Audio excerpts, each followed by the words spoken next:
2 بار وزیر خزانہ رہ چکے ہیں، مستند ماہر معیشت بھی ہے۔ ڈاکٹر مفتاح اسماعیل ہمارے ساتھ ہیں۔ بہت بہت شکریہ مفتاح اسماعیل صاحب۔ یہ بتائیے گا کہ یہ جو اسٹیٹ اونڈ انٹرپرائزز ہیں، یہ ایک ہمارا ناسور ہے جو کہ ہماری معیشت کے متعدد ناسور ہے، ان میں سے ایک ناسور ہے۔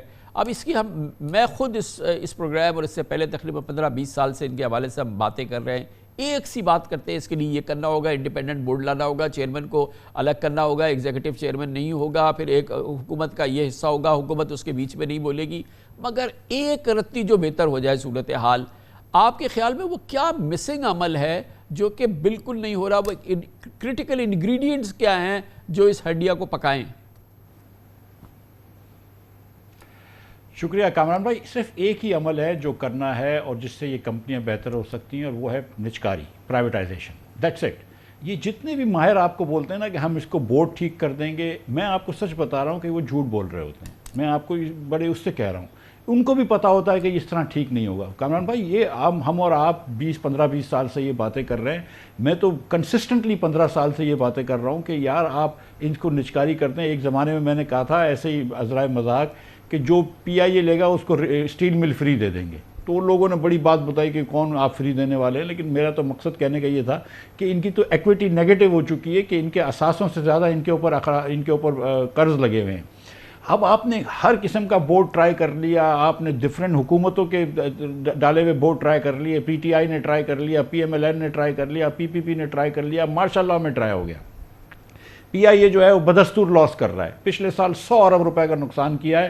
اگر آپ فلائٹ لیں تو پاکستان میں 5 ایئر لائن ہیں، 4 نجی ایئر لائن ہیں، سیم سروس دیتی ہیں، شاید تھوڑی بہتر سروس دیتی ہیں، فیئر بھی ان کا برابر ہوتا ہے پی آئی اے کے، لیکن وہ سب پیسے کماتی ہیں اور ٹیکس بھرتی ہیں۔ پی آئی اے 100 ارب روپے کا نقصان کر کے بیٹھی ہے پچھلے سال، جس سے آپ میرے خیال سے 4 یا 5 آغا خان یونیورسٹی ہاسپٹلز بنا سکتے تھے، آپ پتہ نہیں کتنے بچوں کو تعلیم دے سکتے تھے، کتنے لوگوں کو آپ بجلی سستی بیچ سکتے تھے، لیکن آپ بدستور بس وہ لاس کر رہے جا رہے ہیں۔ آپ یہ گارنٹی کر دیں کہ جو لوگ حکومت کے اداروں میں کام کرتے ہیں ان کی نوکری نہیں ختم کریں گے، لیکن خدارہ نجکاری کریں۔ مفتاح صاحب، یہ جو پھر اس کی آرگومنٹ آتی ہے کہ آپ ایک انڈیپینڈنٹ بورڈ بنائیں، جیسے ایک بار پھر آج ایک اور وزیر خزانہ نے کہا کہ ڈاکٹر شمشاد اختر صاحبہ نے فرما دیا کہ ایک انڈیپینڈنٹ بورڈ بنائیں، ایکسپیرینس لوگ لے آئیں، وہ ایسے لوگ ہوں جن کے پاس ایکسپیرینس ہو، وہ بڑے پروفیشنلز ہو، کارپوریٹ ورلڈ کا تجربہ رکھتے ہوں، ان کا ایم ڈی جو سی او جو ہے وہ گورنمنٹ اس پہ انٹروین نہ کرے، پھر ایک بورڈ ہم بنا دیں، اس کے جو چیئرمین ہوں وہ الگ ہوں، یہ الگ ہو۔ یہ ساری گفتگو بار بار ہم سنتے رہے ہیں، اور یہ کیوں اس پہ عمل نہیں ہو پاتا ہے؟ کیا یہ حل ہے کہ گورنمنٹ بنا دے بورڈ، اور گورنمنٹ پھر جو ہے اس پہ اپنا ایک سٹیک رکھ لے، اور پھر گورنمنٹ دور سے دیکھے کہ کیسی چل رہی ہے؟ شمشاد اختر صاحبہ خود ایس ایس ڈی سی کی چیئرمین ہیں، ان کو ایس ایس ڈی سی کی چیئرمین پی ٹی آئی نے حکومت نے لگایا اور پی ڈی ایم کی حکومت نے ان کو واپس چیئرمین بنایا۔ اس کا مطلب ہے کہ شمشاد صاحبہ کے تو کوئی کنٹروورسی نہیں ہے، تو انڈیپینڈنٹ خاتون ہے، کوئی ان کے اوپر اللہ کی مہربانی سے کوئی داغ دبا نہیں ہے، کوئی انٹیگریٹی کا ایشو نہیں ہے، رائٹ؟ وہ چیئرمین ہے، بڑا اچھا بورڈ ہے ایس ایس ڈی سی کا، انڈیپینڈنٹ بورڈ ہے، ایم ڈی الگ ہے، چیئرمین الگ ہے۔ کیا ہو رہا ہے ذرا دیکھ کے آ جائیے کہ کتنی یو ایف جی ہے، آپ دیکھ لیجئے کہ کتنا نقصان ہو رہا ہے۔ 2 سال تک بیچ میں یہ لوگ آڈٹ نہیں کروا سکتے تھے، آپ دیکھ لیجئے کہ ایس این جی اے پی ایل کا حال کیا ہے، کیونکہ وہ پرائس نہیں کر سکتے، پرائس تو پولیٹیکلی فیصلہ ہوتی ہے، پالیسی تو اسلام آباد میں بن کے آتی ہے۔ تو یہ کہنا کہ آپ انڈیپینڈنٹ بورڈ کرتے ہیں، بھائی آپ کو کام یہ، اور دوسرا نقصان جو ہوتا ہے نا کامران بھائی وہ یہ ہوتا ہے کہ کیونکہ یہ گورنمنٹ کی ایجنسیز ہوتی ہیں، گورنمنٹ کی کمپنیز ہوتی ہیں، جب ان کو نقصان ہو رہا ہے تو گورنمنٹ ان کے لیے سمپیتھیٹک ہو جاتی ہے، پرائس بڑھا دیتی ہے، بوجھ عوام پہ آ جاتا ہے۔ اگر آپ کا ایک انڈیپینڈنٹ وگرس ریگولیٹر ہو اور یہ پرائیویٹ سیکٹر کی کمپنیاں، تو وہ بولے گا بھائی تم نقصان کرو گے، تم ضائع کر رہے ہو گیس، تم نقصان کرو۔ اتنا زبردست ایکسپیرینس ہے آپ کا، گورنمنٹ کا ایکسپیرینس ہے آپ کا، پرائیویٹ بزنس کا ایکسپیرینس ہے آپ کی، اپنی ایجوکیشن ہے، کہ مجھے یہ 2 چیزیں کرنی ہے۔ مجھے ایک پاکستان اسٹیل، اس سے جان چھڑانی ہے، یعنی کہ جس کی کوئی ورتھ نہیں ہے، ایک پاکستان انٹرنیشنل ایئر لائن، یہ پی آئی اے، اس سے مجھے جان چھڑانی ہے۔ یہ مثال کے طور پہ صرف یہ 2، یہ میں آپ کو ٹاسک کر دوں تو یہ کتنا مشکل کام ہے اور کتنے دن میں یہ پورا ہو سکتا ہے؟ پاکستان اسٹیل پچھلے میرے خیال سے کوئی 8 سال سے بند ہے، 8 سال سے آپ لوگوں کو تنخواہ دے رہے ہیں، اس پہ مجھے کوئی حرج نہیں ہے، چلو جب تک وہ ریٹائر نہیں ہوتے ہیں، 8 سال سے بند ہے۔ اس کا صرف پہلے انہوں نے ڈیسائیڈ کیا تھا کہ اس کو لیز کر دیں گے کسی چائنیز کمپنی کو، وہ صرف ایریا اور بیسکلی میں آپ کو سچ بتاؤں کہ اس کے اوپر اتنا قرض ہے SSDC کا اور اتنا قرض ہے نیشنل بینک کا کہ اگر وہ قرض واپس نہیں دے گا تو نیشنل بینک کی بیلنس شیٹ خراب ہو جائے گی, SSDC بینکرپٹ ہو جائے گی. تو ہم نے جب تھا حکومت میں تھا تو 13-17 کے اندر تو ہم نے یہ حل نکالا تھا کہ یہ زمین جو ہے اسٹیل مل کی ایکسٹرا یہ زمین نیشنل بینک اور SSDC کو دے دو, ان کی بک 0-0 کر دو اور اس کے بعد یہ زمینیں بیچتے رہیں. اب آپ کے پاس یہاں پہ 15,000 ایکڑ, اس میں سے چوری بھی ہو گئی ہے زمین, قبضہ بھی ہو گئی ہے, اب 8,500 ایکڑ صرف زمین رہ گئی ہے, 2,000 ایکڑ زمین تو قبضہ ہو گئی ہے اسٹیل مل کی.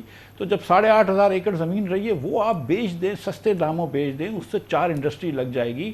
اور مسئلہ یہ ہو گیا اسٹیل مل کے اندر کہ جو نئی انڈسٹری آج لگاتے ہیں آپ اسٹیل کی, وہ اس سے بہت سستی لگ سکتی ہے, جس کے اندر بجلی کی بہت زیادہ کنسمپشن ہے, کم ہے کنسمپشن. تو یہ اسٹیل مل تو وائبل ہی نہیں رہی. یہ 1960 کی رشین اسٹیل مل ہے, اس کو کون چلا سکتا ہے؟ لیکن اگر آپ اس کو سستی بیچیں گے تو پیچھے نیب کھڑا ہوا ہے. مطلب یہ ہم نے اپنے آپ کے لیے مسائل کر رکھے ہیں نا, ہم نے یہ فیصلے خود ایسے کرے ہوئے ہیں. سر PIA کے اندر میں معذرت کے ساتھ آپ دیکھیں 100 ارب روپے کا نقصان ہے. PIA اس پہ بھی نقصان کرتی ہے, انٹرسٹ کی وجہ سے بھی نقصان کرتی ہے جس کو وہ لیگیسی کاسٹ کہتے ہیں, اور PIA آپریٹو نقصان بھی کرتی ہے. PIA کو مجھے یاد ہے کہ 2016-17 میں کچھ 17-18 ارب روپے دیے گئے تھے کہ آپ نوز ٹو ٹیل جو ہے وہ سیٹیں چینج کر لیں. وہ پیسے لے کے انہوں نے سیٹیں بھی کوئی چینج نہیں ہوئی, پیسے کھا گئے.